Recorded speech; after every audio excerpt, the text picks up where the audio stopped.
If you want to be more effective in your work and in your life, and you'd like to have more confidence that you're meeting your intentions, this is where it begins.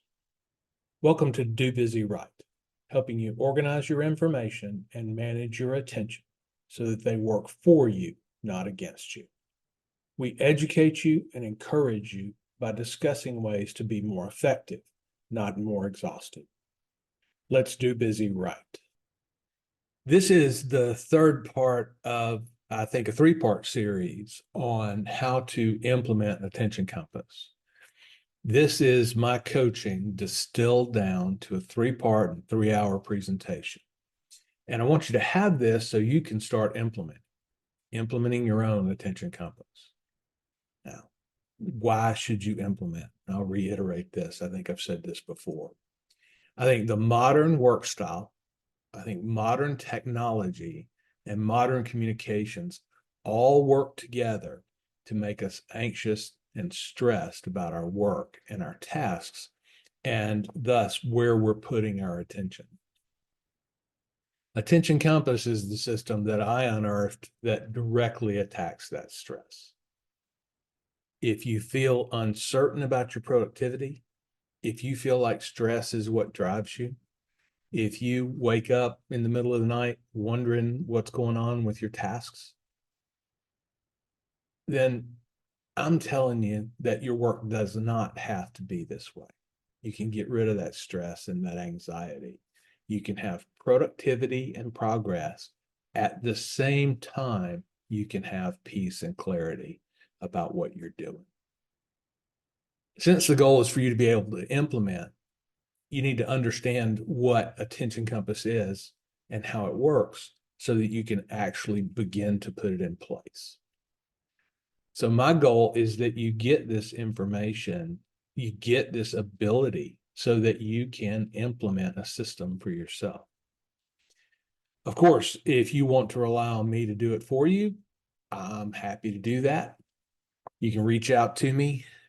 I'm available on LinkedIn, or leave me a comment on the website. I'd love to hear from you, even if there's some feedback about something I can do better with these podcast episodes.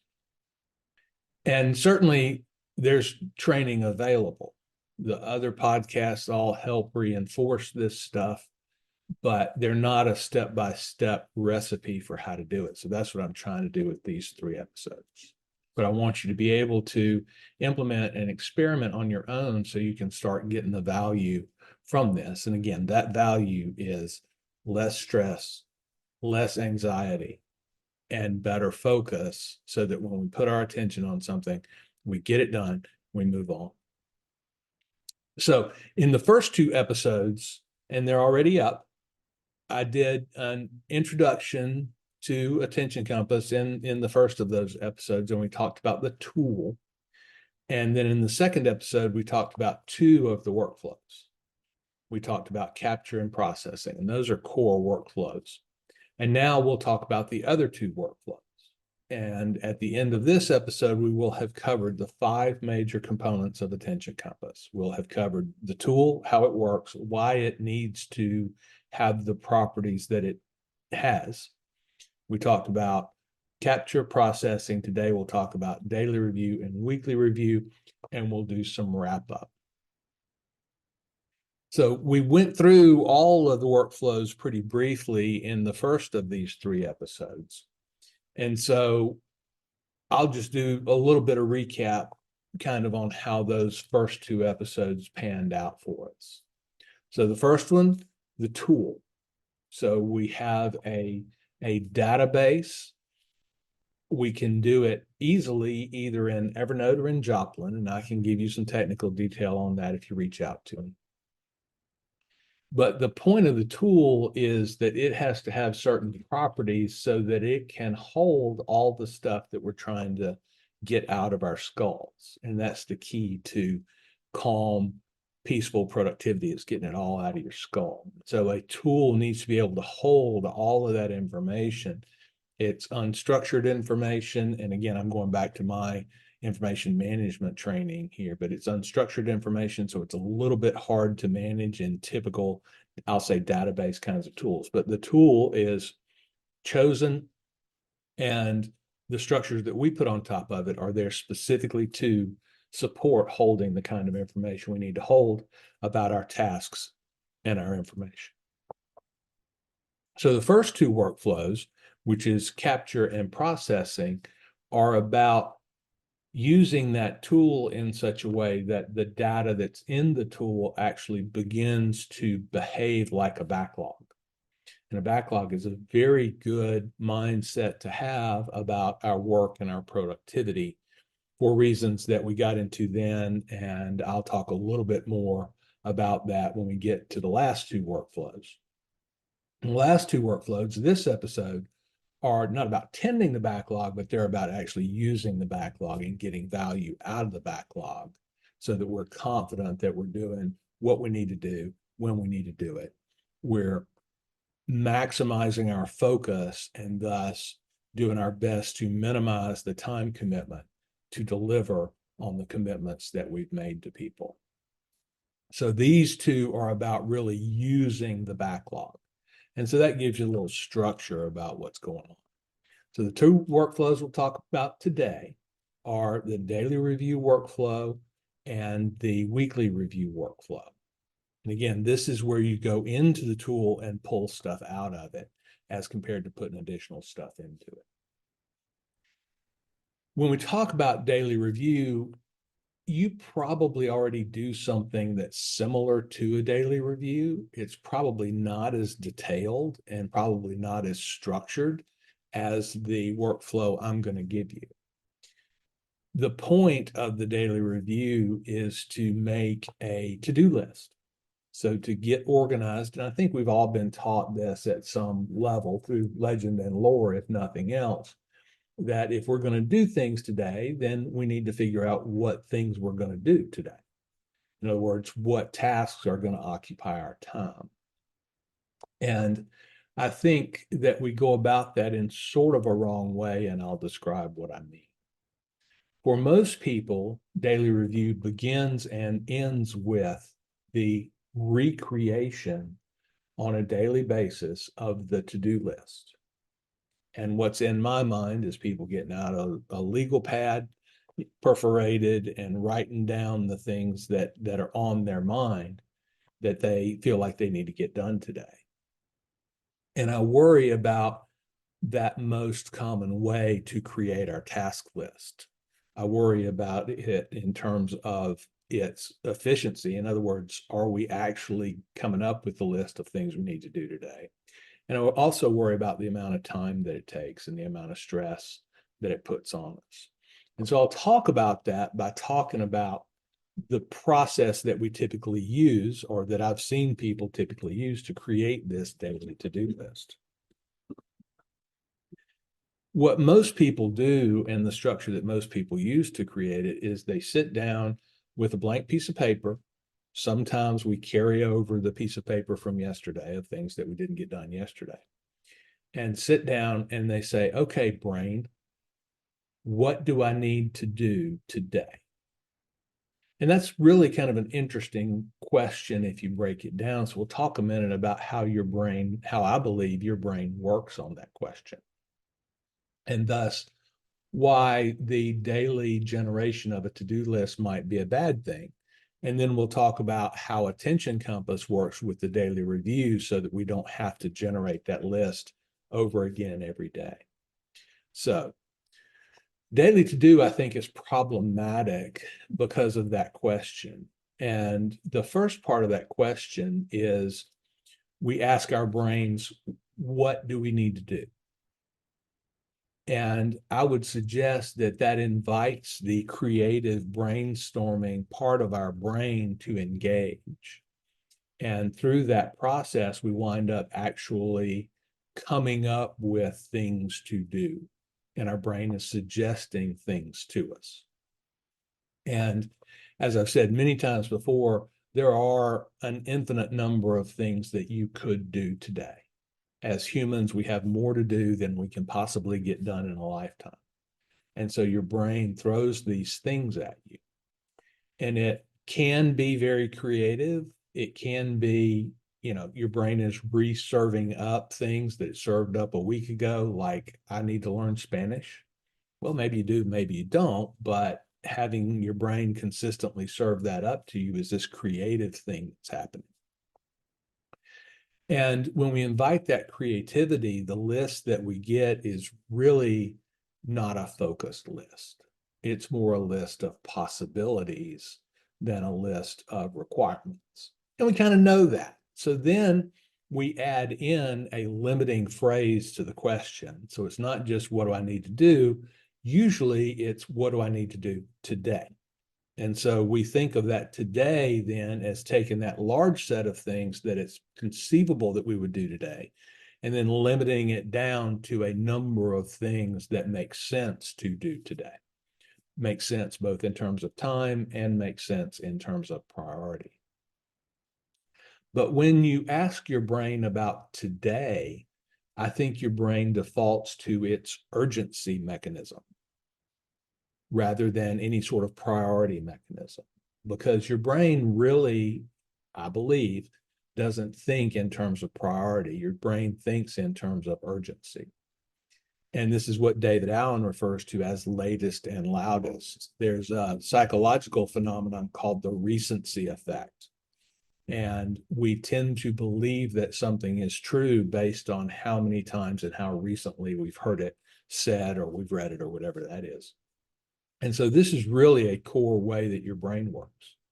And so something that came from an authority in your life, something that came from your boss, your brain is going to treat with more urgency than perhaps it needs.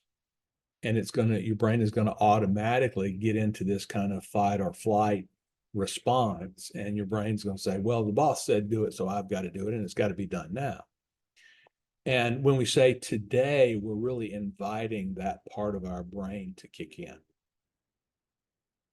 So instead of creating a to-do list, I'm going to say from scratch every day, it would be much better if we had a rolling backlog of things that we've thought about and decided to do. A list of things that we think are actually high priority rather than merely urgent. So if we can create this rolling backlog, then two things happen. We avoid the time involved of creating the to-do list, and we also avoid triggering the two aspects of our brain that really don't have a whole lot to tell us right now. So the rolling backlog then is, hey, this is a list of things that could be done, and the higher priority ones tend to filter their way up so that they're more visible, they're higher on the list. And so we see them more often, and we're more likely to engage in high priority tasks rather than purely inventive tasks or purely urgent tasks. So attention compass really is designed to avoid relying on that daily to-do list. And I think this is a real strength of the system. And I refer to that as a candidate to-do list. And it's consistently maintained and consistently dealt with such that it consistently has the higher priority things where they're most visible. So if we have this well-tended backlog, and I'll say more about that in a second, if we have this well-tended backlog, then instead of creating a to-do list from scratch in the morning, then we actually just go to our tool and say, okay, what have I pre-decided that today would be a good day to do? And then we pull from that list what can reasonably be done in a day with perhaps some, hey, this is a little more than is reasonable, but it's facing a deadline. And so we begin to pull those things in, and we don't have to use the imaginative or urgency-driven parts of our brains to do that. So I said a well-tended backlog, and that's really the first two workflows. That's the capture workflow, which makes sure that everything that we think about is into the backlog. And then the processing workflow helps us order it well, helps us keep it up to date, helps it reflect priorities as they happen in the world, and helps things grow in priority or shrink in priority, such that the list is this well-maintained list of the priority things that we want to do. And those two workflows really work together to maintain that list as a backlog rather than just a pile. So what we want to do then in daily review is we want to have that candidate to-do list. And there's a little bit of work to be done before we're really at a candidate to-do list for today. And I'll talk about what that is. But the goal is to get a solid candidate to-do list up and to get your calendar up. And so we're comparing these two things so that we can make good decisions about the time that we have available, and we can make good decisions about what the work is actually going to be, particularly with respect to what meetings do I have today. And so we come up with this list of things, and it's a reasonable list, and we can begin to balance and make trade-offs, which are always necessary when we decide anything really. But specifically in this context, it's when we decide where we're going to put our attention today. The other primary benefit of a backlog is it's always accessible. A to-do list becomes sort of frozen when it gets written down. And then we think of things that we want to do, and they may or may not occur to us in priority order. So then we have to massage the to-do list and get it into priority order so that we can work the list top down. And all of these processes are very challenging to do and very time consuming. So if we have this candidate to-do list that we're able to compare to the calendar, then that's what happens, the final step of daily review. So then we've got a reasonable, I'll say, I don't really want to say plan, but I'll say structure for our time allocation throughout the day and even beyond the workday. So what we want to think is the backlog is a system to remind ourselves of previous thoughts about our tasks.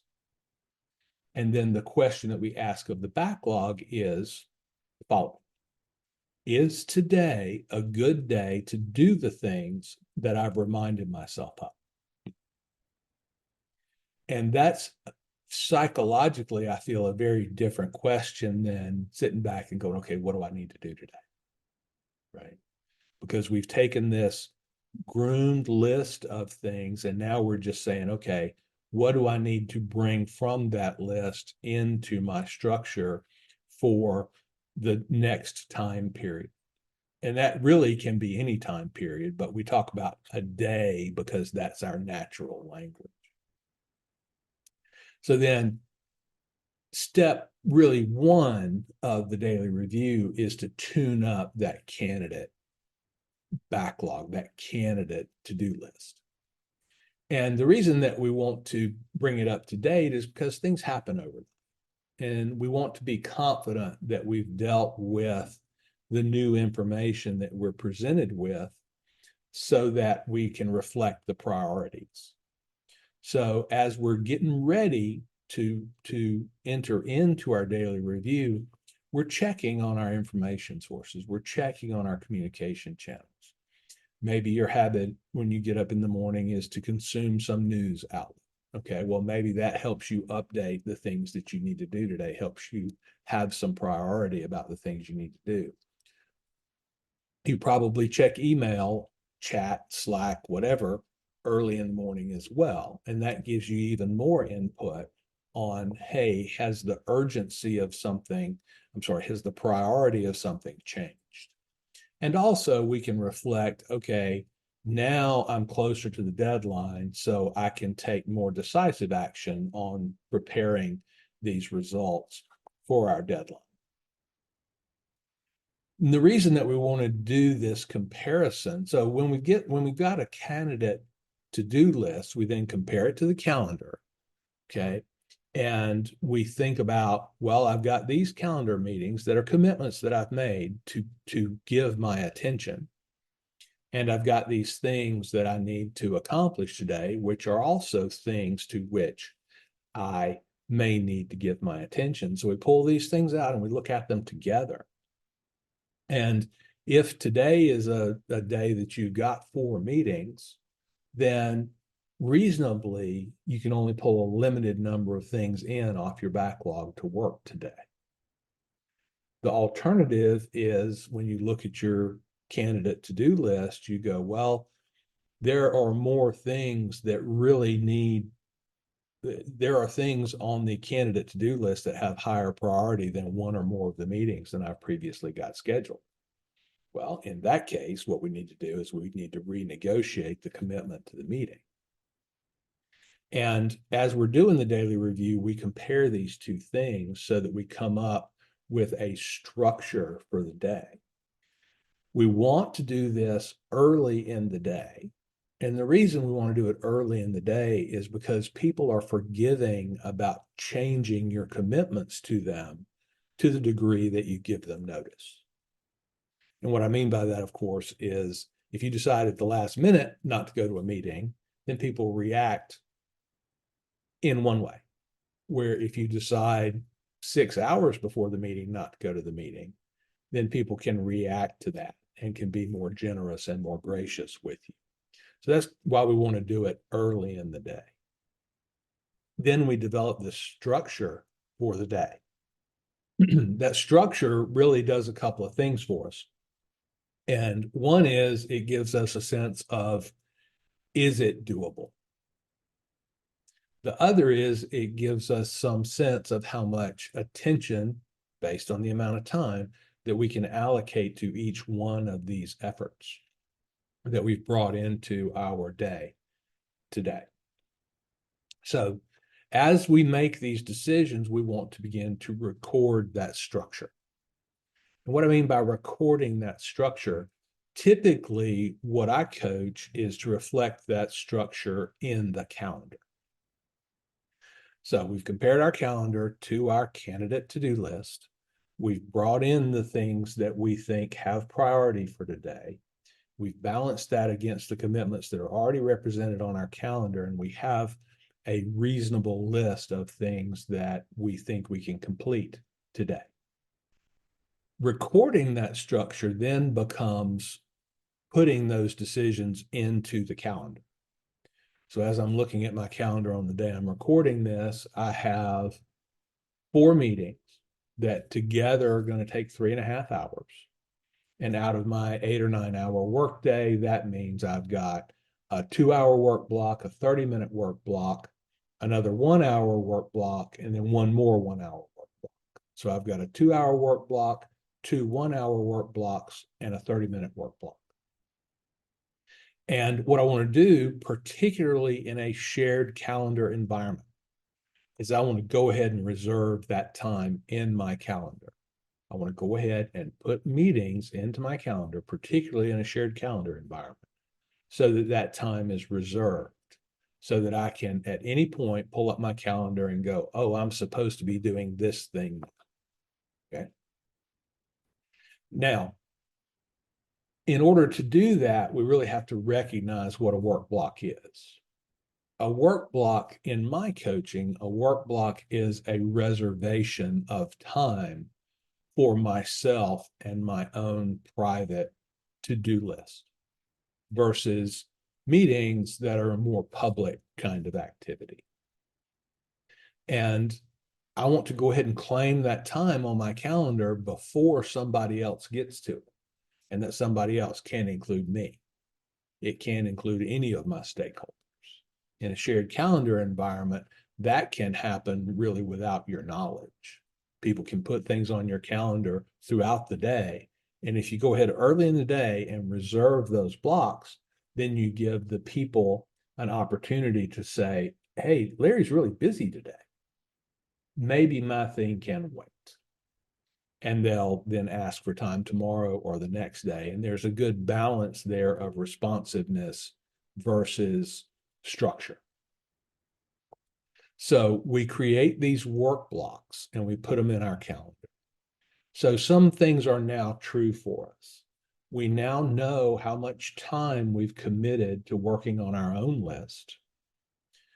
We've got a structure to the day, a flow to the day. So I'll be working on my own stuff from 8 to 8:30. I'll be working on meeting stuff from 9 to 10. I'll be working on my own stuff from 10 to 10:30. I've got a meeting from 10:30 to 11. Then I can have a work block. I'll be working on my own stuff from 11 to 1. And then we can begin to have this structure for the day.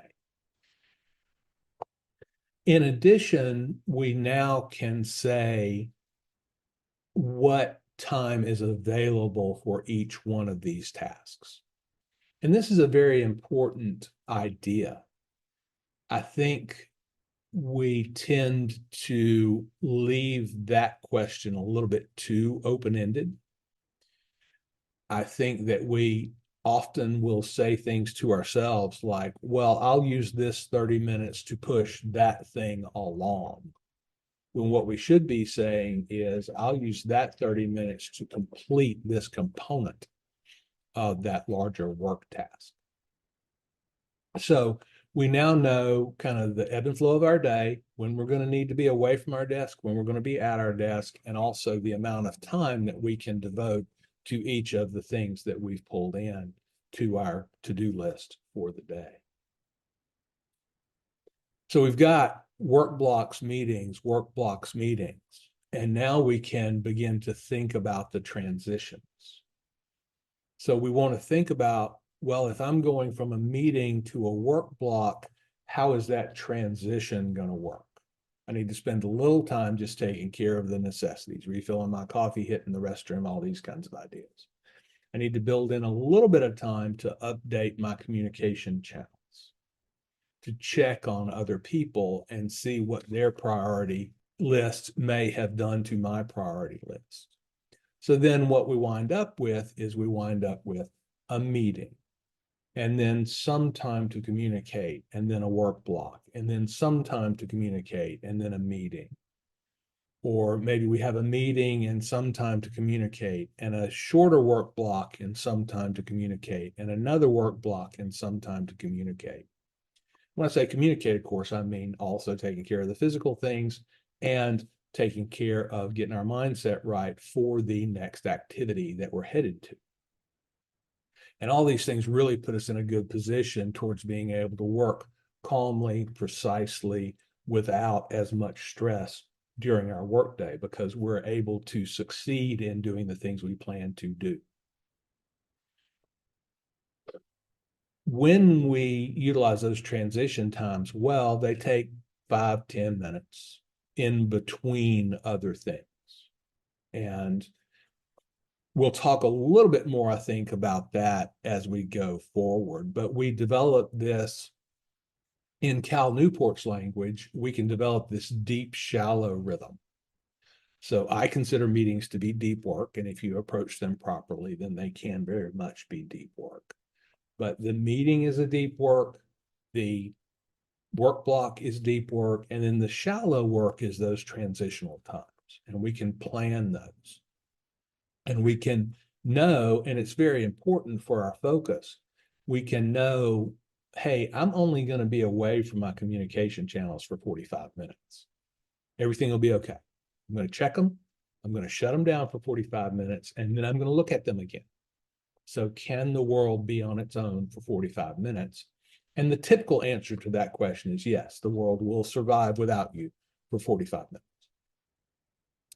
So then that gives us this rhythm to the day, and we can feel progress throughout the day. And if we need to reserve times for ourselves, we need to reserve 15 minutes to go for a walk, or we need to reserve 45 minutes to go get some lunch, then we can do that. But that also constitutes a work. So thinking about work blocks, meetings, and transition time. And we get this deep, shallow rhythm. And that goes back to my common metaphor is the submarine analogy. A submarine does its best work deep under the water, but it communicates on the surface. So it has this rhythm of down deep, doing its job, engaging where it needs to engage, and then it comes up in the shallows where it's dangerous, and it communicates and it checks on the environment. And then having done that, it goes back down and continues to do its work. So that's this deep, shallow rhythm that we can create with the structure that comes from comparing our candidate to-do list with our calendar and really making good decisions about how we're going to allocate our time, and doing that early in the day, really as early as we can. And by as early as we can, what I mean is as soon as we've sort of assessed the overnight change to our situation. So then we can begin to build up this structure for the day. I will give one warning. You may have heard some suggestion or some tip about putting your tasks into your calendar. I avoid doing that. So when I reserve a work block, it's just that. It's a work block. And when I get there, I'll have the opportunity to get back to my list of things that I've decided to do today and make sure that the highest priority on that list is still the highest priority overall. And so as we take communications in through the day, we can update that priority. And it may be that I have a work block at 2 o'clock this afternoon that I had thought would be devoted to some quadrant 2 task, some important but not urgent work.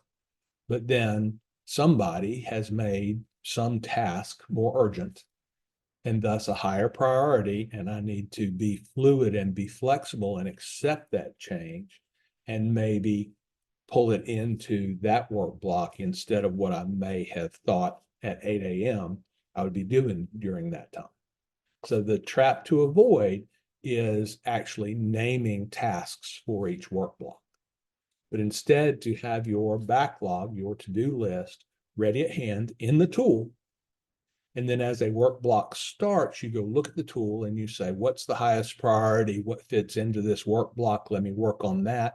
And then you can go down and work on it. So a quick warning about some advice that you may have heard that I really don't believe is valid.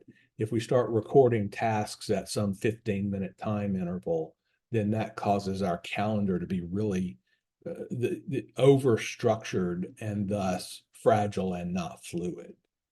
And if a change comes, then we have to recreate all of the structure from that task following. So leave the work blocks general and recognize that when you enter into a work block, the first thing you're going to do is check your task list and say, okay, yes, that's still number one. Let me work on it. So that's why we want to record that structure. And that's really the result of the daily review process. So just to recap it very quickly, we spend some time, first part of the day, looking through communications overnight and pulling in the new information that we find useful for today. Maybe checking news sources, maybe checking whatever your communication channels are. Then we've got a candidate to-do list that's built into the backlog. All we've been doing is updating things in the backlog. We haven't yet pulled that out into a separate list, and we never really do that. Then we take that candidate list and we compare it to our calendar and we say, okay, what's reality today? Then we structure the day with work blocks between meetings, and perhaps we have to cancel a meeting or even further limit the number of things we're going to get done today, but we're making those trade-offs thoughtfully and recording them in the system and communicating any changes out to the people that need to know it. And then we've got a structure for the day that we can follow. Manage the transitions well, because now we know when they're going to come. And that way we can have this deep, shallow routine during our day, which I think is the best balance of communicating well and being responsive versus actually getting our own work done. So that's how daily review works. Of course, it's done once a day. I do it 6 days a week. I don't tend to do a daily review on Sundays because my Sundays are fairly structured, even though it's in a loose way. I know what I'm going to be doing on Sundays. And then 6 days a week, I'm doing this daily review process. It should be pretty short. The variation is going to be in how much time you spend getting updates from overnight. But the actual comparison and that decision making is actually pretty quick because you've already got your backlog. And then you live and breathe in that backlog all day long. I've got a meeting. Okay, fine. I've got a transition. Okay, I'm in a work block. Let me pull up my backlog, pick the first thing off of it. I've got 45 minutes. Let me get that done in 45 minutes. And I'm going to have another transition out into another focused piece of work. So that's what daily review is all about. And I hope that really helps. And I hope really that you can see how a structure to the day helps us be calm about our productivity. It helps us understand that we are actually moving through things rather than frittering away a whole bunch of time on other people's priorities. And I hope that you can see how that calm productivity permeates really this daily structure once we've created it. I think you'll find that it is well worth the few minutes that it takes to get it done. So that's daily review. The fourth workflow, and the second one in this episode, is a weekly review. The daily review process is very good, but does tend towards a little bit of short-term thinking, a little bit of maybe tunnel vision, if you will. So we want to make sure that we're doing a weekly review every week. And the point of the weekly review is for us to zoom out and look at bigger picture items. So when we have a weekly review period, what we're able to do is we're able to pull back and say, okay, here's the current situation. Now let me look at the situation a week to either side. Let me look at some of my longer term stuff and adjust its priority as needed, and get the week loosely structured, as well as with daily review, we get the day loosely structured. At the end of the weekly review, you will be at your peak of clarity and control over your task list, because you will have spent some devoted time getting those decisions made and getting that information back into your future candidate to-do lists. So the first question is when to do the weekly review and how long does it take? Well, the second question is pretty easy. The weekly review should probably take about 45 minutes and is really the one time during the week where we zoom out and we think through 7 days to come, 7 days past. How are my projects doing? How are my longer term initiatives doing? Let me check on some quadrant 2 tasks. Am I addressing them effectively? Or do I need to add them, give them higher priority in the backlog? When to do it is a little bit more challenging question, and I do have a little bit of coaching here for you. The challenge with the weekly review, we want to consider the challenge of compartmentalization. I think our instinct, or perhaps our training, or perhaps culture has said, well, weekly review is best done on Monday mornings, second best done on Friday afternoons, and some overachievers will actually spend time getting their week planned on Sunday evening. I think that that's a little bit artificial. I think that it tends to increase the separation between the things that we think of as work and the things that we think of as life. And if you've listened to this podcast very long at all, you know I think that's a bad distinction to have. I think our life is best thought of as a series of things that we do to turn ourselves and our environment into what we want it to be. And a big component of that in the modern world is things that I do to make money. But the things that I do to make money are really no different than the things I do for other kinds of rewards. So I'll say, if we focus on the weekend when we do our weekly review, I think we're emphasizing that separation which I think is bad in the long term for our overall productivity. Friday afternoons are a challenge because really almost everybody on Friday afternoon, particularly in this separated worldview that many people have, are thinking, okay, how do I clear my decks so I don't have to worry about this over the weekend? While that may be a solid goal, and it may be that you need to do that, I think that separation is pretty artificial. The other thing is commitments made on Friday afternoon in this separated worldview can't be acted on for 2+ days. So if on Friday afternoon I make a decision to do something as a high priority, then in this separated world, my choice is to do it first thing on Monday. So I've already lost 2 days trying to get it done. And so I'm not saying that you should never push something 2 days. I'm saying that we want to avoid having our weekly review process on a Friday afternoon so that we're not forced to postpone it for 2 days. I think Monday mornings are bad for slightly different reasons. And the primary reason I think Monday mornings are bad is because we have so much to catch up on if we haven't been paying attention over the weekend for 2 days. Monday mornings are well known to be crisis oriented. Monday mornings are a bad time to take your car to the shop or to get a doctor's appointment because things happen over the weekend and then everybody holds their emergency off until Monday morning and then it becomes an emergency. And so I think that structured thinking time on Monday mornings is a little bit hard to get. And we really want to have time to reflect during the weekly review process. I think the same things, kind of a mixture of those two things, make Sunday evenings bad. And the worst that I've seen is, for example, people that try to do their weekly review on Friday afternoon wind up having to do it again or update it on Sunday night or Monday morning because they go, ooh, I planned X, Y, and Z for next week, but then all this stuff happened over the weekend and I've got to replan. So you actually wind up doing weekly review twice. And that's probably a waste of time. So we want to consider trying midweek weekly reviews.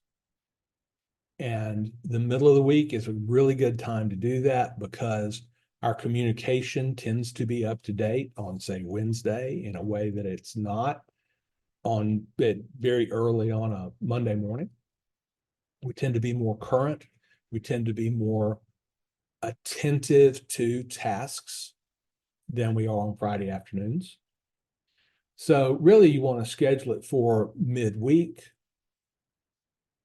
Ideally Tuesday, Wednesday, Thursday. Early Fridays can work and mid-afternoon Mondays can work. But experiment with trying to build out time to do it really midweek and see if it doesn't work better for you. Now, a corollary to that is if we do it midweek, then we tend to think in terms of 7 days forward rather than Monday through Friday forward. And we tend to think of 7 days backwards rather than Monday through Friday backwards. And that allows us to integrate the weekends into our task-oriented world. Now, a lot of people say, well, I don't want to think about work when I'm at home, therefore I can't think about home when I'm at work. And again, I think that's this artificial idea. I think our brains certainly don't work that way. I think our brains don't really distinguish between the things that we do for money and the things that we do for our relationships or the things that we do to keep the homeowners association off our backs. I think our brains really don't make that distinction. And so anytime we try and put that up, we're actually interfering with our thought processes around the priority of these things. So that's the logic of the weekly review. We want to do it because it gives us our maximum of clarity and control. And we want to do it probably midweek so that we're avoiding the challenges that I've stated of doing it at the end or beginning of the week. So now we'll talk a little bit about, we'll outline the steps of the daily review. If you want to send me an email or connect with me on LinkedIn, I will send you a script for the weekly review. But here we'll just kind of walk through it and outline it.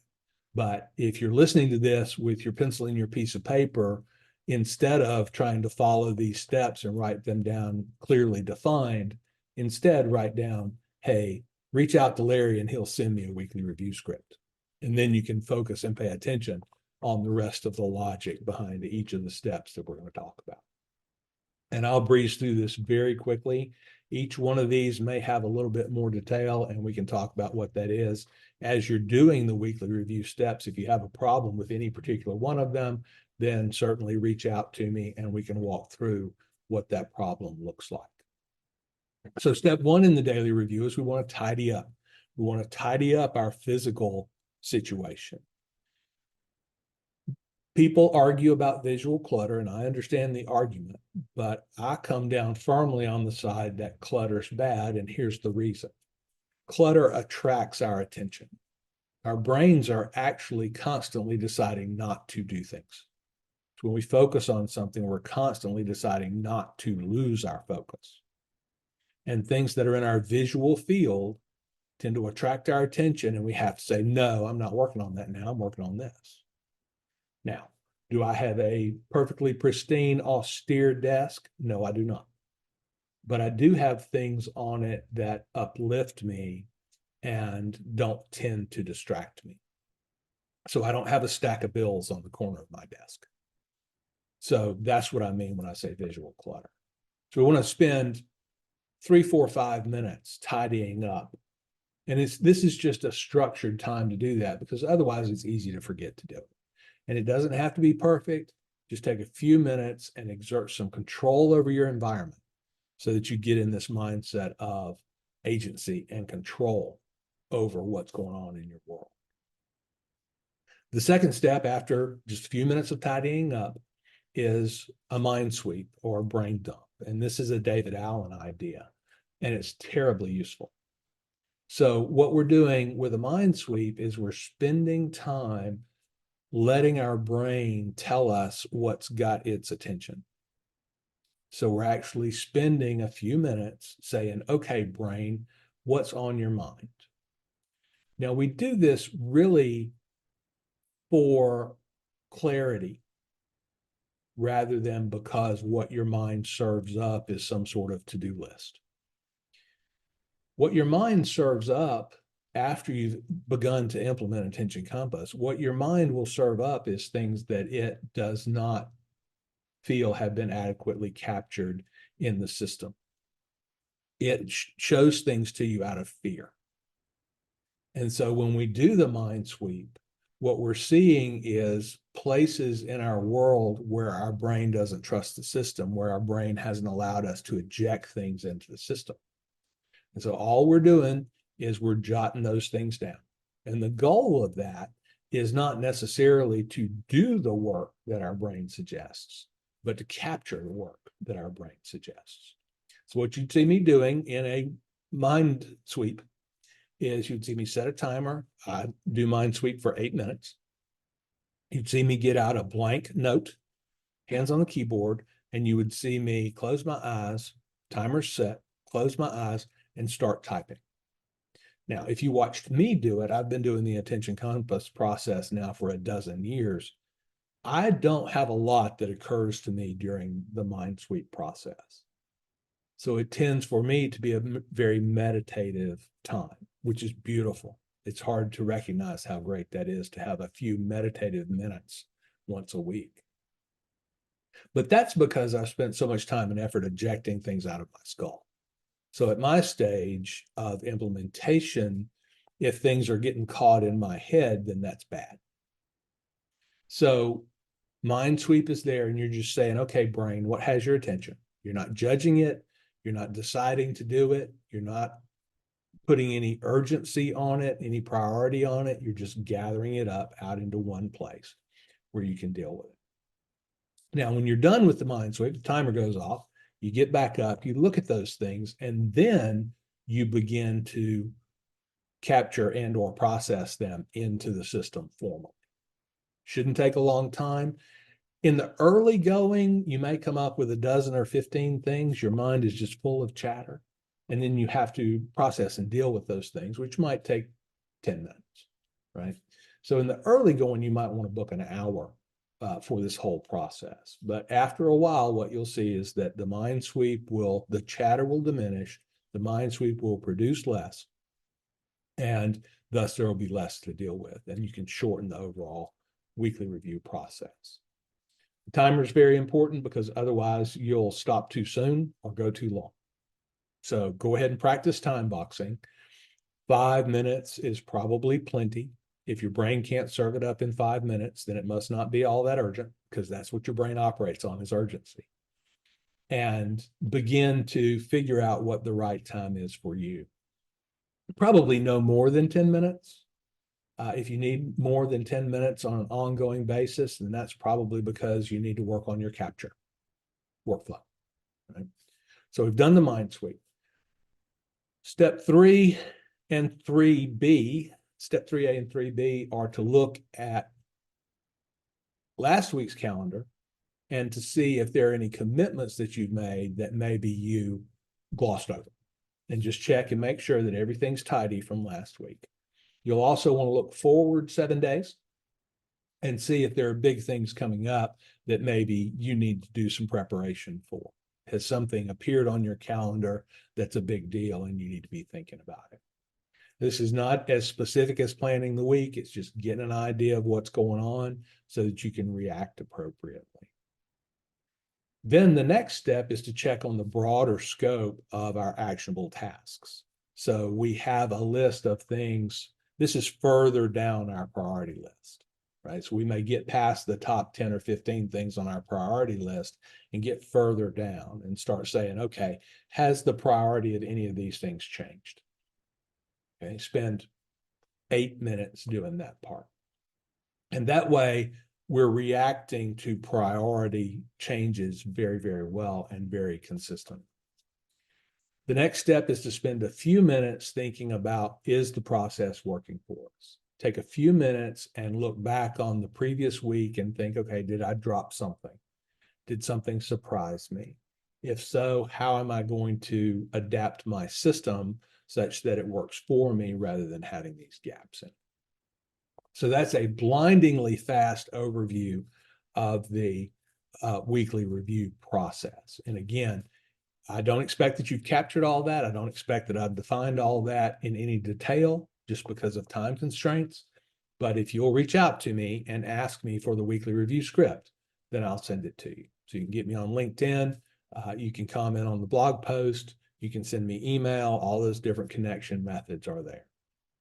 And I'll send you this list. So weekly review gives us maximum clarity and control. So at the end of weekly review, we are as on top of our stuff as we will typically ever be. And that's a great feeling to have. When to do it, think about doing it midweek. That way we're limiting the unnatural, I'll say, separation between work stuff and life stuff. And then there are the steps. Each one of the steps is important. There's some detailed work about how to make those work best for you. So we've completed our weekly review. We know how to do a daily review. So what do we do with this clarity? We want to finalize the weekly review and take advantage of the clarity that we have at this point. So spend some time honoring that. Spend some time, now that you're feeling confident and you're feeling in control, spend some time thinking about bigger picture ideas. Spend some time thinking about the process and improving it. And just feel that sense of control, because we want to be able to have that more often. That sense of clarity. So let's zoom out, because this is the third episode in, I now believe, is a 3-part series. I wasn't sure if it would fade out into 4 parts, but it's a 3-part series now.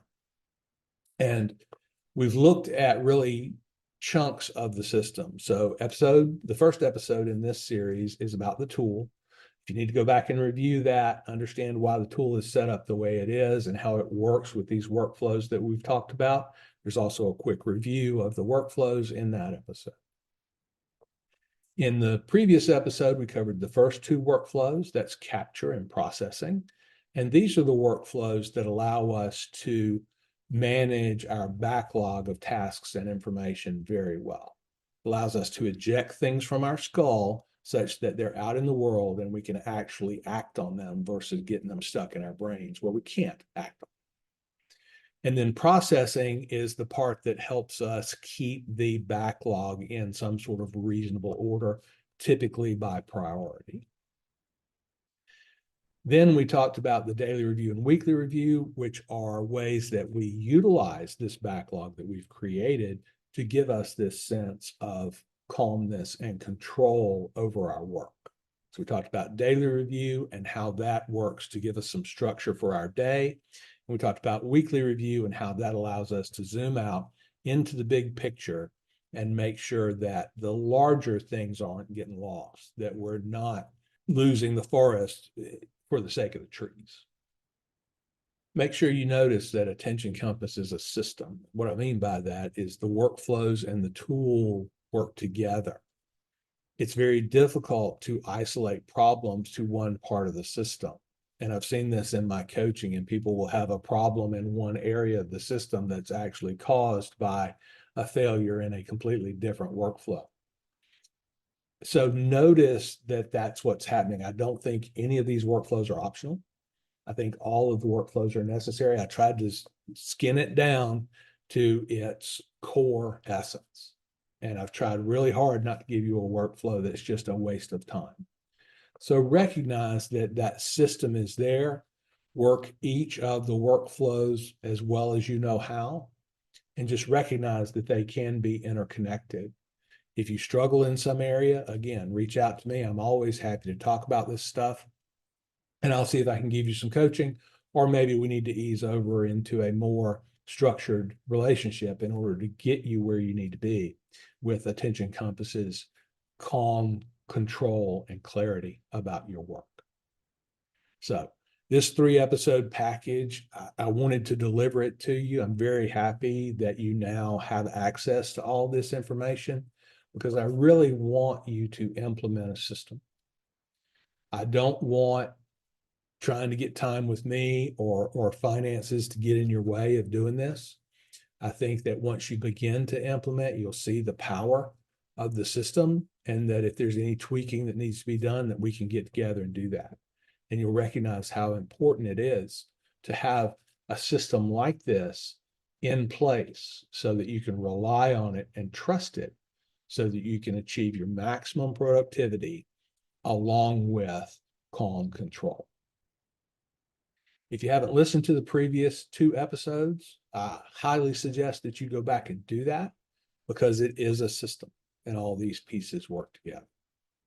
So my hope is that I've achieved my goal with this, and you now have a sense of clarity about implementing your own Attention Compass, and we'll take the steps to do it. Of course, this is available for review at any time, and I would love to hear from you in terms of how successful you are or are not using this information to set up your own system. I'll leave it there for now. This is Larry Tribble, Ph.D. Thanks for taking some time to improve your task and information management on the Do Busy Right podcast.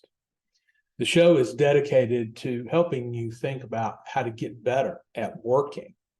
And we do this by improving your attention and your focus. I believe that your work is not just about your job, but about all the tasks that you do to turn yourself, your environment, and your relationships into what you want them to be. What we're really talking about here is the underpinnings of becoming who you want to be. The primary way I help people is through coaching the Attention Compass process.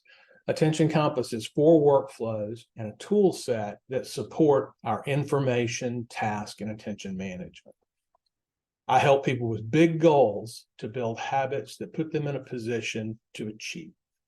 We do this by eliminating wasted time and wasted attention. If you'd like to know more, you can find me on LinkedIn or go to dobusyright.com for more information. Have a good week, more effective and less exhausted. Do busy right.